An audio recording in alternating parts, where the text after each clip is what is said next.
स्वागत है आपका ट्रेडिंग टाइटंस के एक और वीडियो में। तो आज हम यहाँ पे बात करने वाले जियो फाइनेंशियल सर्विसेज के स्टॉक को लेकर। और देखिए जो स्टॉक आपको यहाँ पे ट्रेड कर रहा है 275 की रेट के आसपास में, क्या ये स्टॉक आपको यहाँ से ऊपर जाता हुआ नजर आ सकता है? ऐसा क्या पैटर्न बन रहा है जिसकी वजह से स्टॉक में आपको बुलिश मोमेंटम देखने के लिए मिल सकता है? या फिर जिन लोगों ने इसमें ऑलरेडी एंट्री बना रखी है उनको यहाँ पे क्या करना चाहिए, कहाँ पे उनके लिए यहाँ पे टारगेट्स रहने वाले, क्या उनके लिए यहाँ पे स्टॉप लॉस रहने वाले, क्या इसके लॉन्ग टर्म टारगेट्स है, क्या इसके शॉर्ट टर्म टारगेट्स है, सारी की सारी बातें कवर करने वाली। इसी साथ हम बात करने वाले कि जिन लोगों से फ्रेश एंट्री बनाने की अपॉर्चुनिटी देखनी है, क्या उनके लिए यहाँ पे फ्रेश एंट्री की अपॉर्चुनिटी बनती हुई नजर आ सकती है। और वो सभी की सभी बातें कवर करने वाले जियो फाइनेंशियल सर्विसेज के स्टॉक को लेकर। लेकिन वीडियो में आगे बढ़ने से पहले अगर मैं यहाँ पे अगर आपको एक चीज दिखाऊं, तो अगर आप यहाँ पे एचएल के स्टॉक में नजर डालोगे तो स्टॉक यहाँ पे ट्रेड कर रहा है 5020 के ऊपर। अब आप सोचोगे मैं आपको ये बात क्यों बता रहा हूँ, ये बात मैं आपको इसलिए बता रहा हूँ क्योंकि मैंने 6 दिन पहले ही इसी स्टॉक की एनालिसिस में यहाँ पे कवर किया था और मैंने यहाँ पे लेवल्स बताए थे। और अगर आप यहाँ पे देखोगे तो मैंने ये स्टॉक बताया था आपको 4865 की रेट के आसपास में। और जो अपना करंटली स्टॉक वो यहाँ पे ट्रेड कर रहा है अभी 5020 के आसपास में, ठीक है।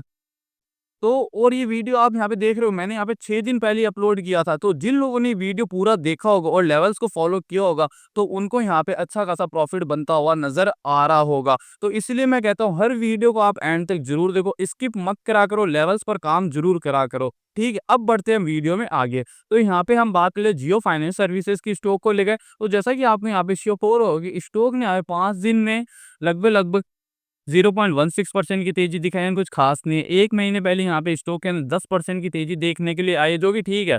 6 महीने पहले यहाँ पे स्टॉक के अंदर 12% की गिरावट देखने के लिए आई। अगर आप देखोगे तो स्टॉक यहाँ पे रिकवर करता हुआ नजर आ रहा है, ठीक है। अब बात कर लेते हैं आखिरकार आने वाले दिनों में स्टॉक कैसा परफॉर्म करता हुआ नजर आ सकता है। इसके लिए मैं लेकर चलता हूँ आपके इसके चार्ट के ऊपर।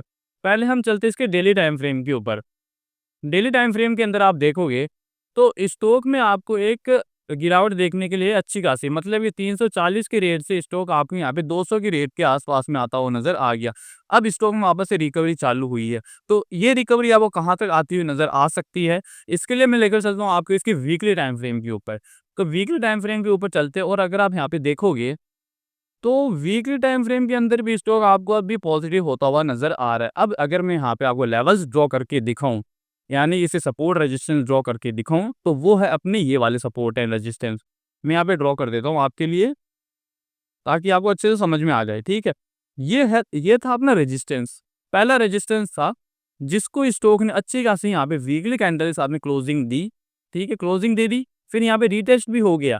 अब भी बात कर लेते हैं फ्रेश एंट्री की। तो जिन लोगों ने फ्रेश एंट्री बनानी है वो यहाँ पे प्लानिंग कर सकते हैं फ्रेश एंट्री की। वैसे ये कोई बाय साइड रिकमेंडेशन नहीं है, आप अपने रिसर्च पहले जरूर कर ले। यहाँ से स्टॉक आपको ऊपर जाता हुआ नजर आ सकता है। अब कितना ऊपर जाता हुआ नजर आ सकता है वो भी मैं आपको बता देता हूँ कि यहाँ पर आपको एक और रेजिस्टेंस फेस करता हुआ स्टॉक नजर आ सकता है। वो रेजिस्टेंस अपना ये वाला रेजिस्टेंस, यहाँ तक आपको स्टॉक वापस से एक रेजिस्टेंस फेस करता हुआ नजर आ सकता है, ठीक है।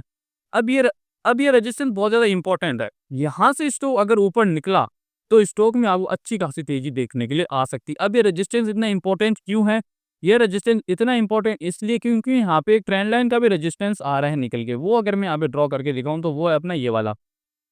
यहाँ से एकदम सही से एकदम पैटर्न बैठ रहा है कि यहाँ से भी आपको रेजिस्टेंस फेस करना पड़ सकता है। क्योंकि जैसा कि अगर आप देखोगे तो स्टॉक कुछ ऐसे ऐसे चलेगा और यहाँ पर फेस करेगा दोनों रेजिस्टेंस को।